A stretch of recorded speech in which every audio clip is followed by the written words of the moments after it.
Hi everyone, and welcome to today's webinar on mobile security. I am Yael Macias. I'm the Product Marketing Manager for Mobile Security at Check Point. And I have with me Ron Schwartz, our Product Manager for Mobile and Endpoint Security, who will be leading this session. We are very pleased to have you here, Check Point colleagues and DR partners. Thank you so much for joining. Now, some brief housekeeping items. There's a Q&A button at the bottom of your screen, so please feel free to write any questions you have in there, and we will answer them at the end of the session. We will also be having a short poll towards the end with 5 brief questions, so we'll be very happy if you could answer those. And without any further ado, let's get this started. Ron, all yours. Thank you very much, Yael. Hello, everyone.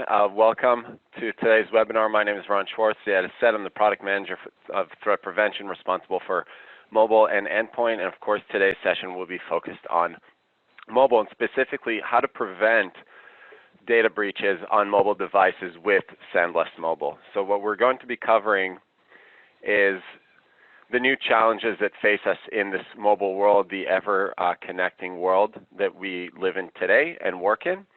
We're going to talk about how mobile management is not security, a very common misconception that is still very much out there.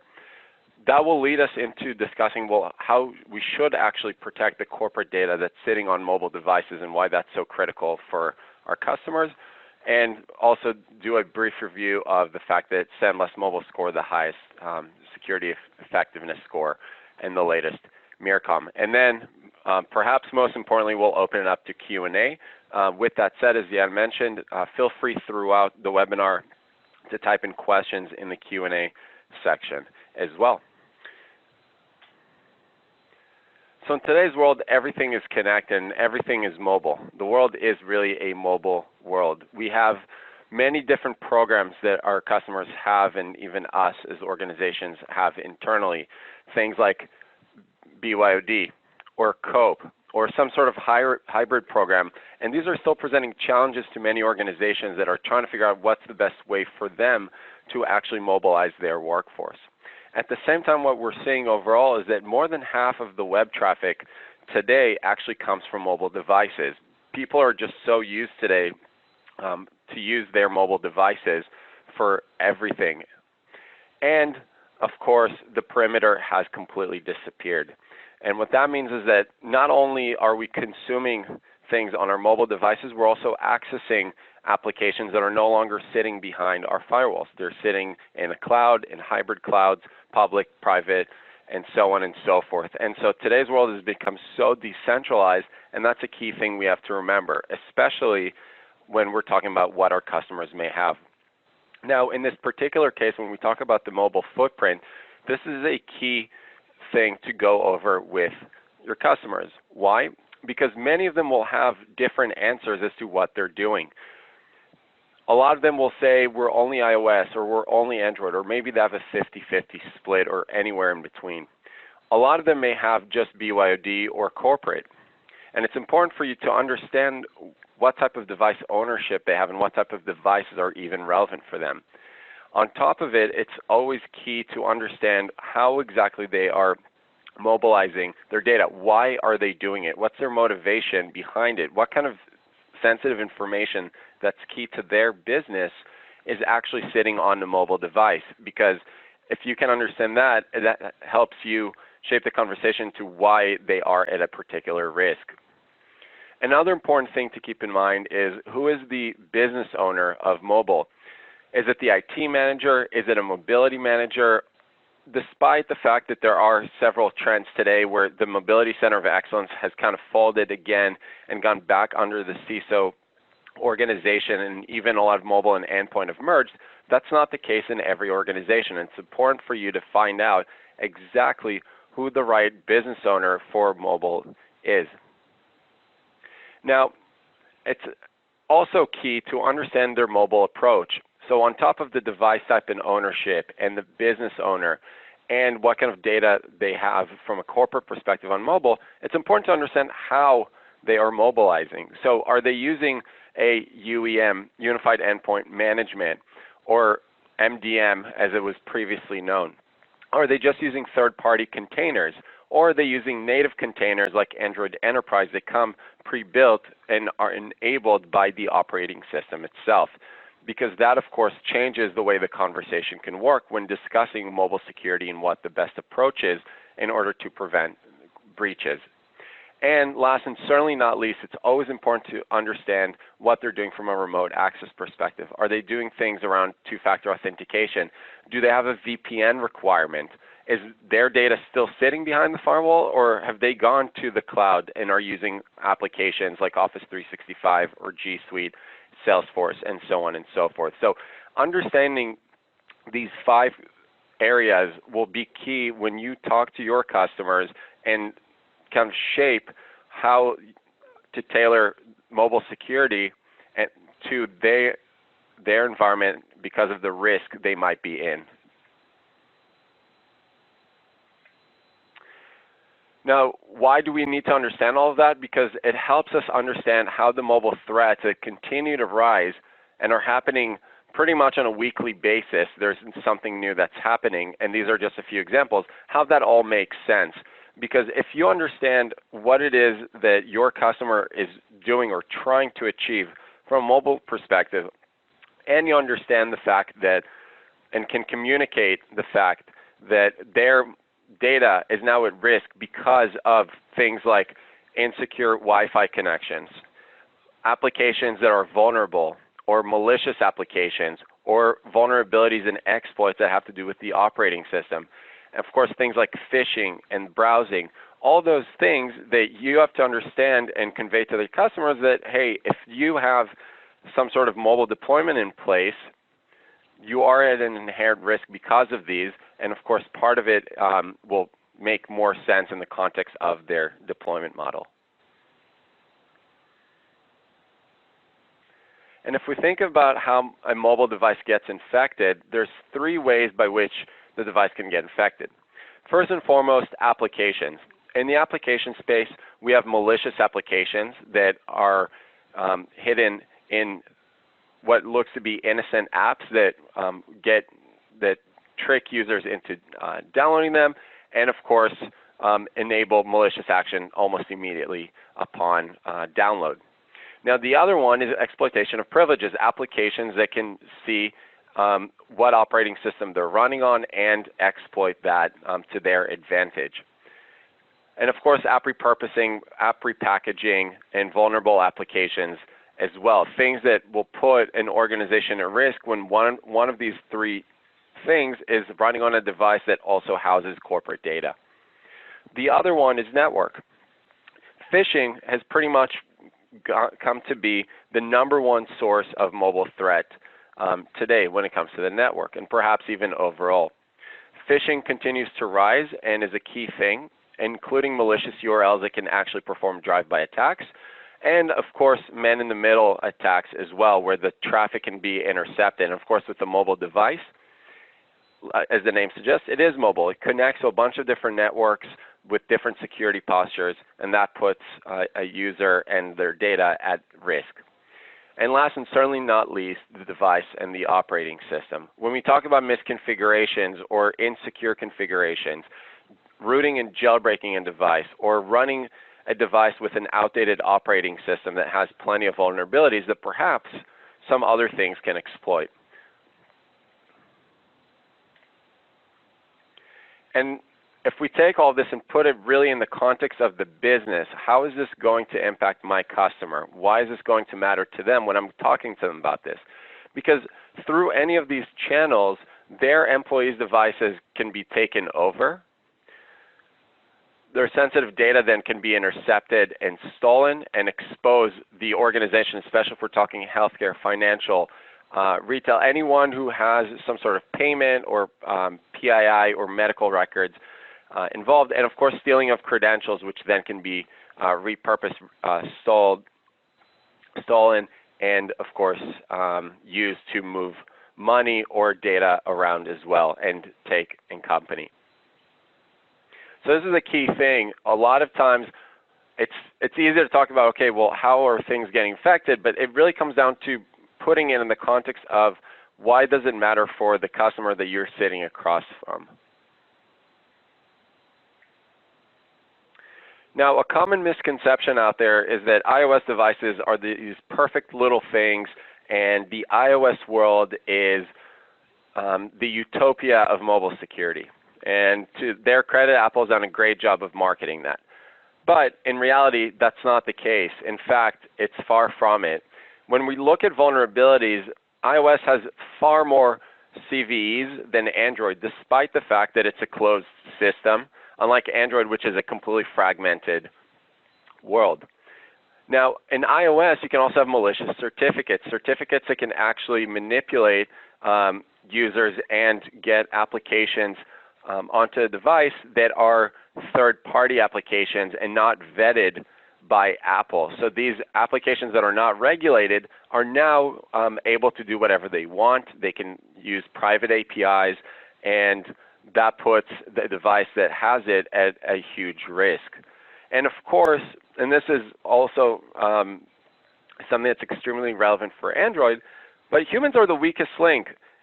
Your platform could be somewhat secure, but if the people using it are doing so in a dumb or idiotic manner, it doesn't matter, because all those things like clicking on a link and going to a phishing site, or connecting to that open Wi-Fi hotspot, or downloading something just because they feel like it, that is a huge risk, and that's something that's on the human side, not on the platform side, and the platform cannot recover from this. These are things they cannot actually control. So this is key to keep in mind. Of course, in a corporate world, most customers have some sort of iOS footprint.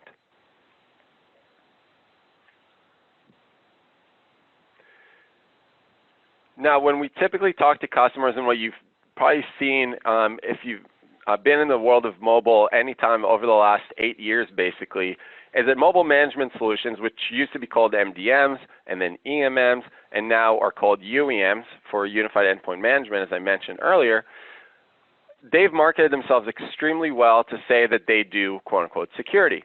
But we know that they are not the right tools for the job. Why is that? Because UEMs are meant to, as the name suggests, do management. They're not meant to do security. And these products, while they're great at what they do, cannot see things like phishing attacks, applications that are installed and are malicious, things like rootkits, man-in-the-middle attacks, amongst other things. So it's important to note that, yes, mobile management is key to a successful mobilization of the workforce, but it's not enough. It's not nearly enough. And these tools require expertise to catch all these things, and these are things that just are not there today in mobile management solutions. And that's exactly where SendBlast Mobile, the leader in mobile security, comes into play. SendBlast Mobile provides organizations with real threat prevention, visibility and real-time assessments of the risk of the devices and their data, and provides the ultimate user experience by actually allowing a user to understand what it is the application is doing, how it's benefiting them, and not just the company that they work for.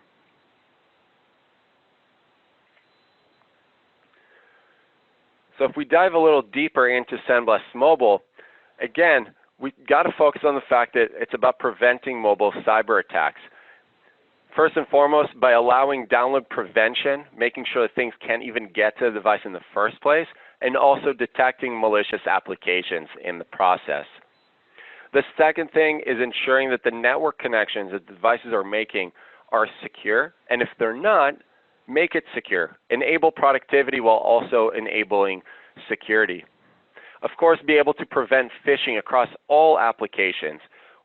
All of us as users and everyone else uses so many different applications for messaging, so many avenues by which they can get phished. It's the Wild West. None of these channels are actually regulated. No one cares from a security perspective to secure them, and so it's our job as a security vendor to do that for them without requiring the user to change how they behave. Another thing is the operating system level risks and the exploits, being able to understand where corporate data sits and what type of operating systems and devices are housing it. And then, of course, and there's plenty of other stuff, but conditional access is another key thing. If the device is under some sort of threat or risk, it's important that access into the corporate network, and that corporate network is not the physical network in the corporate office, but it could also be cloud as well as on-prem, to cut off access, because if the channel is insecure and compromised, we don't want sensitive data going over it. If the device is compromised physically on it, we don't want that device storing any sort of corporate data anymore.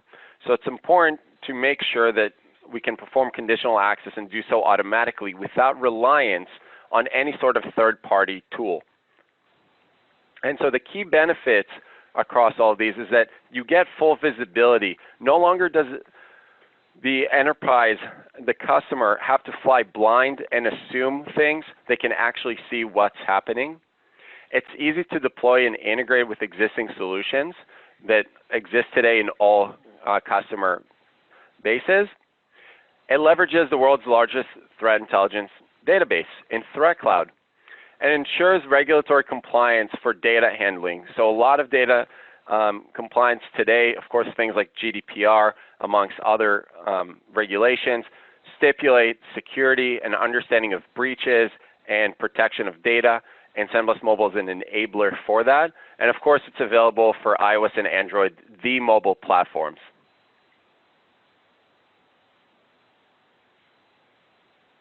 Now, if we talk about how it all looks, so of course, we have SandBlast Mobile as an application on the device. And as we said, there's three areas that we need to secure: the network, the application, and the OS and device. So working from the bottom up, if we look at the OS protections we provide with SandBlast Mobile, understanding the exploits and vulnerabilities, any sort of misconfigurations, insecure configurations, and of course, doing advanced jailbreak and root detection. So not just looking at static indicators of, oh, I saw something and I know it's an indication. No, understanding what the behavior on the device is and what it should be, and based off of that, making an intelligent decision. As far as application protection is concerned, of course, being able to do download prevention, make sure that applications and the certificates attached to them, or even configuration certificates, are completely blocked from being downloaded. Ensuring that we can detect a malicious app that might have been sideloaded or downloaded to the device, and providing a detailed app analysis both to the user as well as the admin. Now, the app protection leverages the behavioral risk engine, and what's so unique about the behavioral risk engine is that not only does it leverage machine learning and AI to get a lot of the answers back to the device very quickly, within 5 seconds for 99% of the threats, but it's a unique approach that takes a lot of different techniques and puts them all together. And that is something that no one else in the industry does or has been able to try to do. And that includes emulation and sandboxing, doing advanced code flow analysis, looking at malware DNA, the app reputation and AV feeds, and of course anomaly detection. Taking all of those, putting it together, leveraging machine learning and AI to get a quick response back. Now, from a network protection perspective, of course, being able to prevent man-in-the-middle attacks, to do zero phishing, so not just phishing protection for what we know of, what we have intelligence on that we can get from ThreatCloud, but also taking care of the new infrastructures that are being stood up, which is a trend that's happening more and more. So in SandBlast Mobile, we're uniquely positioned in our market because we can do both known and unknown, and do so over SSL as well. We can provide full-blown URL filtering as well, and safe browsing, ensuring that no drive-by attacks happen and any sort of malicious browsing cannot actually infect the device. And of course, we get the big benefit of ThreatCloud. We get to both feed ThreatCloud information and get information from ThreatCloud, which is something unique because we can see all sorts of indicators of compromise that have come across network, IoT, cloud, endpoint, and mobile, which no one else in the industry can actually say. Now, zooming out a little bit, of course, the SandBlast Mobile dashboard enables admins to gain full visibility into what their mobile risk is in their environment and drill down into that data. And it's all happening in real time. So as something new happens, an event immediately gets sent to the dashboard. We have granular policy settings as well, where a customer can actually have different security policies based on different user groups. So the VIPs can be broken down into different groups. Different organizational units can get different security policies. Again, something very, very unique to SandBlast Mobile. And it's easy and intuitive management as well. And in the broader space, in the enterprise, how it fits into a customer environment, it can integrate, of course, as part of the Checkpoint Infinity. So with our very recent migration that we will make available into the Infinity portal, any Checkpoint customer who's using any of the products that are already on there or will be moving on there very quickly will be able to get SandBlast Mobile in the same pane of glass from a management perspective. So again, very unique, because not many other vendors can actually say that they can secure their endpoint, cloud, mobile, firewalls from the same dashboard. We also integrate with SIEM systems. Of course, all the leading UEMs out there in the market, and for admin SSO with Azure AD and ADFS as well.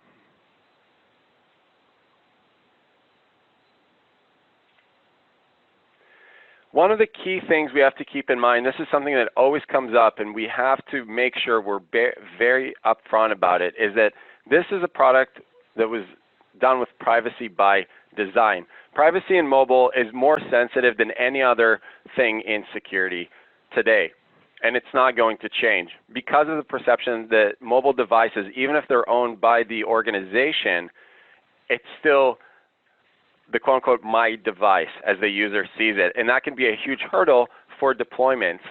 And so privacy by design ensures that we're not collecting any sort of sensitive data for analysis, only the metadata about the device. We have an on-premise option for PII encryption, so no PII actually leaves the on-prem environment of the customer. This is typically found to be more relevant for the high-end financials. Only the malicious apps that are installed will be visible to the IT admin, and you can have a bunch of different granular policies in terms of what an admin can or cannot see. So every organization can tailor what they would like to see to their needs, and of course, it's GDPR compliant, which applies to all of our customers, even those that technically are not European customers. And as part of that, what we've also done is we've made sure, as I've mentioned a few times, to be very upfront with the end user. In the SandBlast Mobile app, the user can see exactly all these details, and it removes a lot of the questions and those calls to the help desk as to what is this thing that's being installed, what is it doing, and so on and so forth.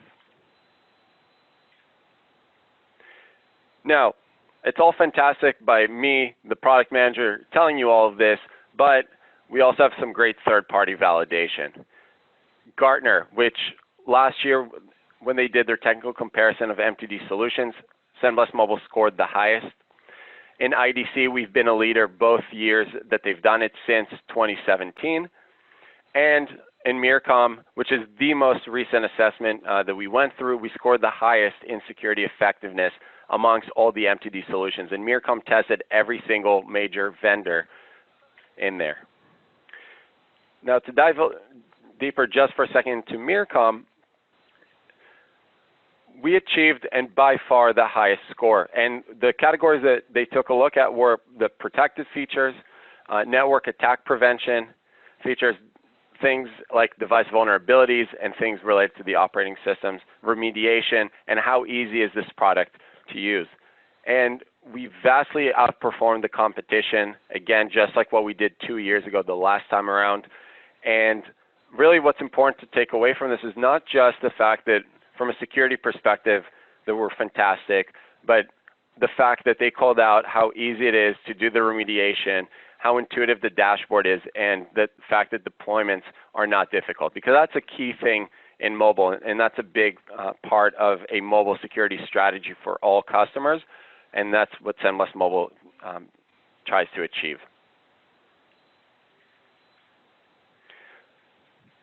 Again, third-party validation is great by analysts, but at the end of the day, what do our customers say? Are the customers happy with us? And so we have plenty of customers worldwide, from Asia to the Americas and everywhere in between, that have obviously agreed to have their logos up here, that are very happy with us. Many of these customers have been with us for multiple years, so they're not just new customers. Many of them have tens of thousands of devices installed with SendBlast Mobile, and that's really what's important. At the end of the day, it's about making sure our customers get the most value out of what we do. To summarize, mobile devices are constantly exposed to threats that put the corporate data that's sitting on them and is being consumed by them at risk. SendBlast Mobile offers the best threat catch rate and easy deployment, coupled with the ultimate user experience. And so, keeping that in mind, we know that protecting an organization from mobile threats is no longer optional. There's tons of threats happening on a weekly basis. Devices are consuming more and more sensitive data. They're storing more of it. And so we can't just leave it up to chance. We have to make sure we properly secure them and use the right tool for that, and that's SendBlast Mobile. In terms of next steps, where to take customers. So we have the Check It app, which allows us to analyze the current mobile environment for our customers, to tell them, based on the devices they have installed, that whose list can be sent us by their UEM. We can tell them, what those applications look like and give them an idea of what things are like. Of course, we want to make sure that our customers get a product demo license, which can be done through a website or contacting us directly, and of course, doing a proof of concept with our experts that are more than happy to take customers through this experience and show them just how well SendBlast Mobile can make sure that their mobile fleets are properly protected. So with that, thank you very much. Now what I'm going to do is I'm going to open up the polls. So please feel free to voice your opinion. We absolutely appreciate the feedback. It's great for us. And with that said, I'm going to start going through the questions. Okay, so we had a question from Sewer. Which type of mobile operating systems and device types are supported and which are not? So as I mentioned, iOS and Android. Of course, on iOS, we support up to 3 versions back for it. Also, the reality is that there's basically no one running anything older than iOS 11 today anyways. On the Android side, we still support down to Android 5. But of course, I would strongly urge telling customers they should absolutely not have any devices older than Android 6, if not 7. Android just released version 10 of their operating system. And that's a huge security risk for them. So as a security advisor to the customers, that would be a great recommendation to make. Reese asked if there's been an increase in SendBlast Mobile deployment since the SendBlast Agent Bundle came in June. Yes, although we're still early, but yes, we've definitely seen an uptick there. We got a question I don't really understand from Mehdi, if you don't mind explaining it a little bit. Thank you. All right, we got a question of whether or not we have a secure version of Android with the SendBlast Mobile features integrated. No, we do not. We're not in the business of doing an OEM of operating systems and doing hardened operating systems. That's not what we do. There are other companies that try to do that. It's also not a particularly large market. Our goal is to secure most of the market, which is using the standard operating systems and giving the ultimate security on top of that. Okay, Paul, running into some issues. Paul, please email us and we'll get you with the right resources. I'm just typing my email for you. All right. Francesco asked for the backend of SendBlast Mobile. So the beauty is the backend of SendBlast Mobile is in the cloud.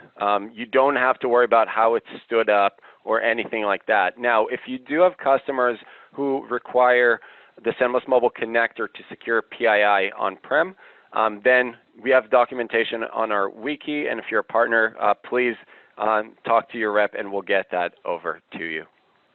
We have a question, what is the plan for the new Huawei operating system? At this point, it's wait and see. We haven't gotten actual questions from customers on this yet, so we'll see how well it catches on in the market and at what point it would become relevant for us to put work into. We have a question from Russell, if we have any references or battle card. Yes, so NSS doesn't do mobile. As an FYI, Gartner, what they have done with mobile is a market guide. There will be a new one actually coming out in about a month or sometime in November. There have been for the last few years, we're always mentioning that. And the other thing, as I mentioned, is the technical comparison of MTD solutions where we scored the highest. That one is under a different, well, it's Gartner, it's under Gartner for Technical Professionals license, but you can go and see it there. And IDC, of course, did essentially kind of like a Forrester Wave or a Gartner MQ. IDC calls it a MarketScape, so no one there. Lawrence asked if there's a need for physical appliance for management. No, everything is cloud-based. All right. So Mehdi asked a question. So there's some solutions out there that claim they can do similar things. What's different about Checkpoint? So great question. And what's different about us is the fact that we are, first and foremost, actually there's a few things. Number one, we have way more prevention features than any of our competitors. We can actually do phishing protection across known and unknown across HTTP and HTTPS. None of our competitors can do that. We can ensure that if a customer needs URL filtering across all categories, we can do that. Our conditional access can be done by us alone and can be done concurrently with other features being enabled, something none of our competitors can do. They either rely on conditional access to do with third parties, or they can do conditional access while also doing other protections at the network level. Also, our detection rate, we just catch more. It sounds pretty simple, but that's what it is. And the fact that our threat intelligence takes inputs from so many different sources. We see things, not just on mobile, but everything because of our integration with ThreatCloud. So no organization is just going to be attacked on mobile. They'll be attacked through whatever the attacker thinks is the path of least resistance. And that could be mobile, but it could be the endpoint, it could be something else. So the fact that we have that is a key differentiator for us. All right, we have a question, how does the app work alongside MDM, EMM, UEM solution and some other solution that's not an MDM? So if you want to get more information about that, how we integrate with UEMs, again, we've been integrating with all the leaders for years now. In a nutshell, we can tell the UEMs or their containers the risk, why something is at risk, and they can take an action on the UEM side. We have more technical information there that you can find on our website. No, we are not going to stop providing a unified endpoint security bundle today. Today, actually, that's the combined bundle that we have with SendBlast Agent for SendBlast Mobile, and of course, under Infinity, you get everything as well. We have a question about the performance impacts. Our performance impact is something we test all the time because, again, a key thing to any mobile deployment is to make sure that we don't impact the devices. And so we tested both on the latest products and on older versions, and that's not something that should be actually any sort of noticeable impact, even on the slightly older devices. Okay, I'm just reading. If there's a malicious app in a mobile phone and install the app after the infection, is it possible when a scan is performed to catch and prevent from doing more things? Absolutely. So if someone downloaded a malicious app that for a variety of reasons could not have been caught on the download side, which could very well happen because of how iOS and Android work, through our anti-bot capabilities, we can make sure that that app cannot communicate outbound with its command control. Okay, we have a question from Francesco about an ISO 27001 company, and is it possible to use us to stop employees from installing applications that are not on the list? So keep in mind that there are certain ways these operating systems work. And there are tools where you can take away the ability to install, and that's done through the management portal, the management system. Now with SendBlast Mobile, what you can do through our download prevention is make sure that they cannot download third-party apps as well. So that's how we give the added value on top of it and play along with what the limitations are on those operating systems. Norika, we'll take it offline about the SKUs. I'm not aware of the ZecOps supplier. If that's something that may be something that was done by a co-founder of one of our competitors that it didn't go well for them, so they had to find something else to do. Okay, I'm just going through it. What about battery usage? So SendBlast Mobile, from a battery perspective, it'll depend on the particular model, but at the end of the particular configuration you have, because the more security layers you have, there's more of a cost of them. Now with that said, it's typically somewhere in the 1% to 5 or 6% in absolute. Most mobile operating systems show you the relative, so you need to understand that the relative is misleading. You have to look at absolute battery consumption, and we can send more info on that if you're interested. You can reach out and we'll supply that. Okay, and we will make sure to send the presentation and the link to the recording at a later time as well. We really appreciate all the interest. Okay, excellent. Well, thank you very much, everyone. We really appreciate it. If you feel like your question was not answered, or you forgot something, or you want more detail, please feel free to reach out to myself, to Yael. If you're a partner to your Checkpoint contact, then we'll put you in touch with us. We really appreciate you joining the webinar today, and have a great rest of your day. Thank you very much.